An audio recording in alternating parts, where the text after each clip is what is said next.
दादा म्हणजे आमचे वडीलधारे आधार होते. मला विश्वास बसत नाही अजून. छत गेला महाराष्ट्रावरचा. दादांचं हितच व्हावं सगळं अंतविध. आपण सध्या आहोत अजित पवारांचं मूळ गाव असणाऱ्या काटेवाडीत आणि काटेवाडीतील हाच जो त्यांचा राहता बंगला होता, जे मूळ घर आहे पवार कुटुंबियांचं, ते हेच घर आहे. इथंच अजित पवारांचं वास्तव्य होतं. इथपासूनच त्यांची पूर्ण जी आसपासची जी शेती आहे ही पवार कुटुंबियांचीच शेती आहे. गेल्या 4 पिढ्यापासूनचं वास्तव्य हे पवार कुटुंबांचं इथं.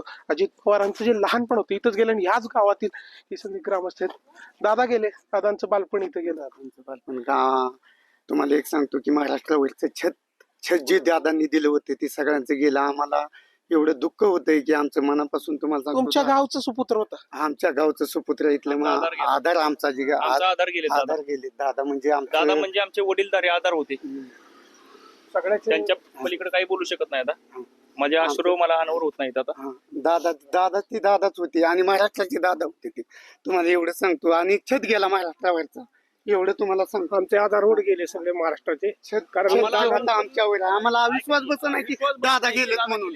अजून बी आम्हाला विश्वास बसत नाही दादा गेलेत म्हणून. दादा गेलेत म्हणून आम्हाला विश्वास बसत नाही अजून. अजून तिथं गाव आहे, दादा इथंच येत होते, सगळ्यांशी बोलत होते. हो, लहानपणी इथंच त्यांचं हे झालं. काय आठवण आहे दादांसोबत? हो, आठवणी. आठवण म्हणजे प्रत्येक क्षणामध्ये आठवण बारामतीकरांची आहे. प्रत्येक क्षणामध्ये काटेवाडीसाठी काटेवाडीसाठी योगदान जे झालेलं आहे, काटेवाडीचं तुम्हाला म्हणजे हे सांगण्यासारख्या गोष्टी नाही ते आता त्या ह्या गोष्टी. आता दादांनी जे एवढं कार्य केलेलं आहे ते म्हणजे ह्याच्यातून या काटेवाडीत गावातून या दादांचं अस्तित्व मोठं आणि महाराष्ट्रासाठी दादाचा छत गेला एवढं सांगतो. आमच्या छत्री जी धरली होती दादांनी महाराष्ट्र ती छत्री नेता आमचा. गावात तयारी सुरू आहे. कदाचित आमचे संस्कार पवारसाहेब निर्णय अंतिम घेणार आहेत.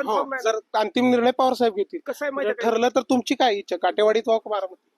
काटेवाडीतच व्हावं ही इच्छा आहे आमची. कारण ह्यांचं ही आतापर्यंत 4 पिढ्याची ही प्रॉपर्टी आहे इथं आणि ह्या ठिकाणीच दादाचं बालपण गेलंय आणि दादांचं पण याच ठिकाणी व्हावं अशी माझी पण काय इच्छा इच्छा आहे. आमची एक इच्छा आहे, दादांचं हितच व्हावं सगळं अंतविधी. काटेवाडीचा जन्म झालाय दादांचा, ह्याच काटेवाडीत अंतविधी व्हावं, सगळ्यांनी काटेवाडीत यावं एवढीच इच्छा आहे. दादा हरपलं म्हणजे आमचं बाप हरवल्यागत आमचं हे झालेलं आहे. आमचं वडील हरपलेलं आहे. एक विचार केला तर आज दादांनी काटेवाडीसाठी मोलाचं सहकार्य केलंय की गावातल्या युवकांना ह्यांना भरपूर संध्या दिलेल्या आहेत, सगळ्यांनी कामं केल्यात.